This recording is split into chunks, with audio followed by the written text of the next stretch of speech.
It means that we can learn the truth and explore worlds around us without relying on the gatekeeper media, who have great limitations.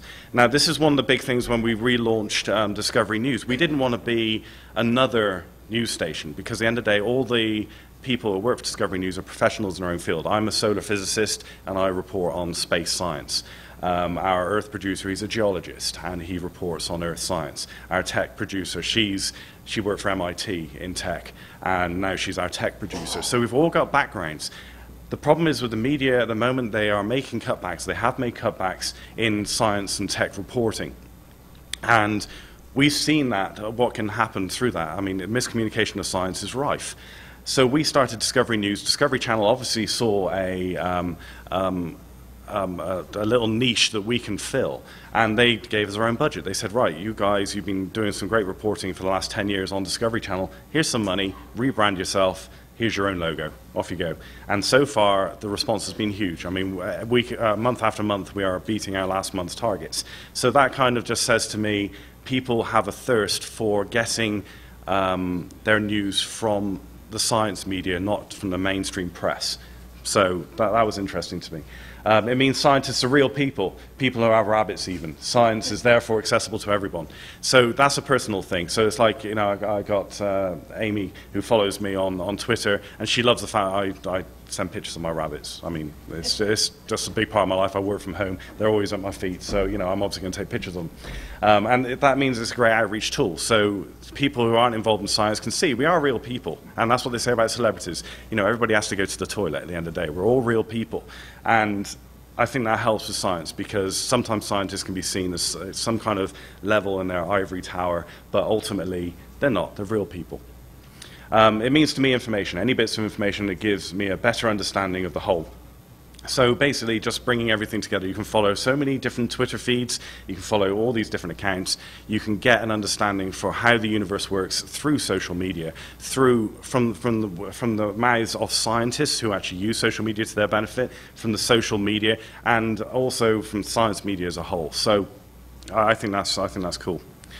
Now, yeah, I'll run through this quickly, because when I was working for the Universe Today, I kind of combated a lot of pseudoscience that's been going on. And the biggest thing at the moment is, of course, 2012 Doomsday. These people obviously have books to sell, who are promoting this stuff, and they're very misguided individuals in my view.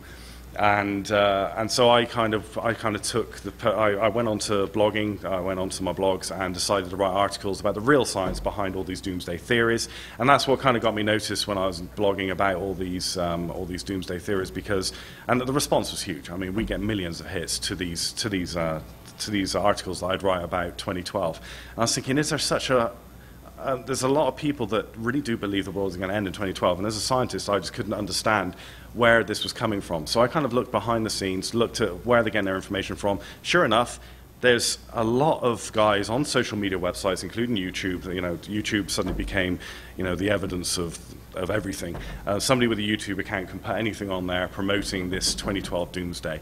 And I find that really disturbing, because it has really weird consequences for society, I think. I mean, people are very informed now, but very logical, sane people will still believe a lot of this stuff that's being peddled by these few people who are very strange. I'll go into that a little bit now. So using social media for evil. Someone always has a book to sell or some other agenda to push, and that's one thing you need to look out for, especially in the social media web, because it's fast, it's instant, and they're very good at using it. Because at the end of the day, these guys are out to make money. They want to change people's opinion on science as a whole. They want to put that garbage out there, and hopefully people will believe it. And they are making a lot of money. There's people peddling doomsday right now, and they are making a lot of cash, which I find disturbing. Of course, the LHC, that was huge as well. We had that Walter Wagner court case to try to get the LHC offline in 2008. I think that's died down a bit now, but still the principles were the same. And in fact, that had quite dire consequences. It's quite well publicized. There was an Indian girl, I think, who was so scared about the LHC destroying the world because of all this miscommunication and pseudoscience that she killed herself. And that is a very strange thing to think that people can believe it so much online, just on the media, by misrepresenting science, that they can kill themselves over it. And it is a depressing fact. It does happen. And I've had so many emails about the LHC in 2012, people actually feeling depressed about this. So I kind of made it my my little crusade when I was blogging, just to promote the good science and also debunk a lot of these 2012 theories, because it's all complete bunkum. I mean, the only one that could happen is there could be a solar flare, but it's certainly not going to wipe out the planet. 2012 phenomenon, as I said, it's just a complete misrepresentation of science as a whole. And I think, and really, the people that kind of, it was a shame that kind of cashed in on all this was Sony Pictures, when the 2012 movie came out last November, I think it was, and they decided to use social media to promote their movie, but via very nefarious means. They created the Institute for Human Continuity, which is basically a lottery. It's actually based on the movie, but it's not obvious that it is a promotion for the movie. It was a website that showed the end of the world, showed Planet X coming to kill you, it showed these solar flares, and it also had a lottery. And I signed up to it because I wanted to see what kind of emails I was going to get. And I'd received personal emails from this doctor who was telling me that I'd been selected as the final 1,000 people of mankind that are going to be, escaping this planetary doom. And there was nothing on it that said Sony Pictures, nothing on it that said anything that was promoting the movie. And I thought that was sick. So I wrote a few articles on it and just said, look, this is complete crap. But the problem was it went viral and people believed it. And I was receiving, at one point I received 50 emails from people that were genuinely concerned what the Institute of Human Continuity was. I didn't even realize it was going to be that big, and it hit the web in a massive way.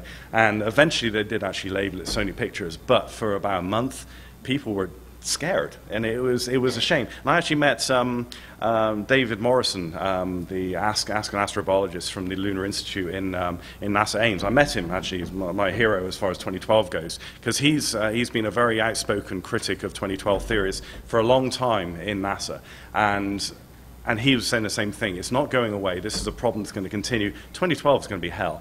I mean, the only doomsday event that's going to happen on 21st of December 2012 is my sister's turning 30 on that day. So she's not going to have a good day. But that's the only doomsday event that's going to happen.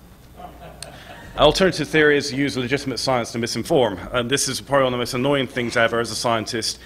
A lot of groups, I'm not going to name them, but there's a big list, and I take great displeasure to read their stuff, to see that they use like old science. So say like science that was published in the 50s, they use that as scientific evidence now. They don't realize science is a progressive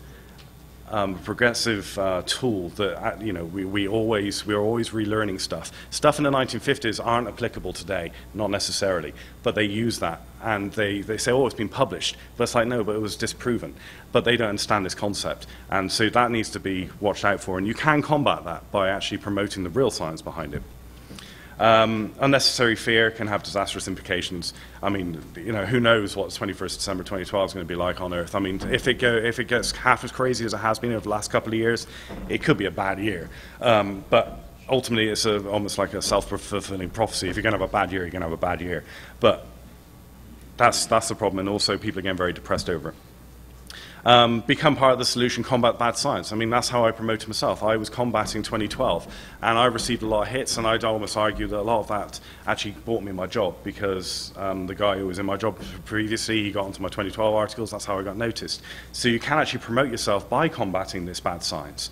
So that's something to consider. All right, conclusion, just very quickly, so I can have a couple of questions at the end. Social media can access an untapped audience. I mean, there's an ocean of eyeballs out there that you can access. And as you see, under 25-year-olds, 90% of them are promoting the stuff they read online through social media networks.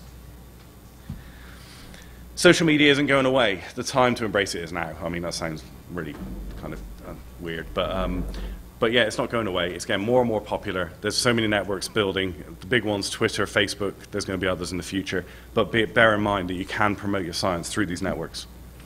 Companies, media are using it to generate money. I mean, that kind of speaks for itself. It makes some money. You can get traffic to your websites, you can get eyeballs to your topics, you can promote what you're doing. A small effort goes a long, long way. Don't worry about responding to everybody on Twitter. I mean, it's not like you're going to get funneled with hundreds and hundreds of emails. At the end of the day, it's it's a very easy thing to do for maximum results.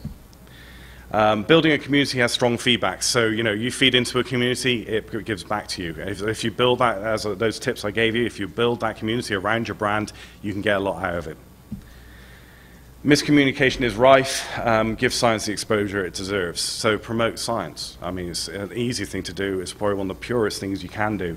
And I just find it brilliant when scientists get online, when advocates get online, promoting their stuff, promoting other people, can make it, forging that very real bond through a social media network, and actually it lasting outside of the social media.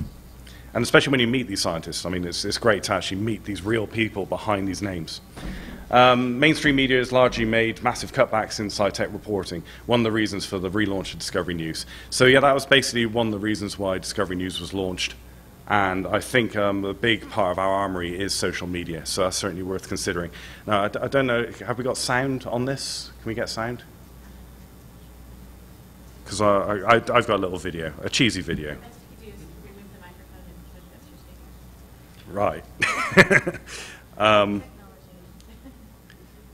I see.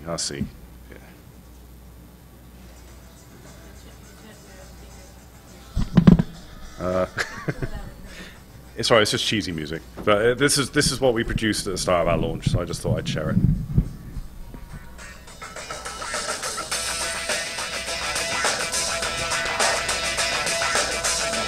the good thing is we've got a very talented video production team as well. So.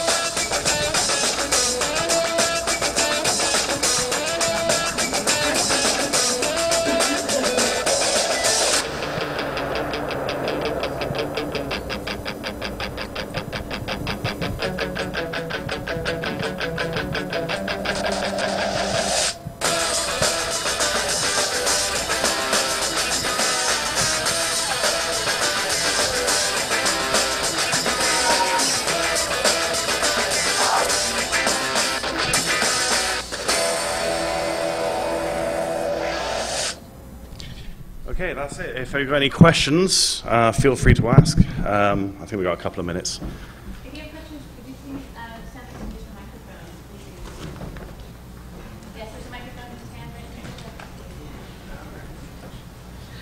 there. I apologize if I'm going to put you on the spot here. Okay. But I have noticed on Discovery Channel every once in a while you'll see one of these, quote, evil, unquote, type of programs slanted that way. I've seen this Discovery Channel, History Channel, and National Geographic are my three favorite. My wife complains, why do you need any other channels but that? Yeah. But I have noticed, like, your, quote, evil type of shows on there at the time. Mm-hmm. I guess the question is, how do you get the message across? Look, guys, stick with the facts.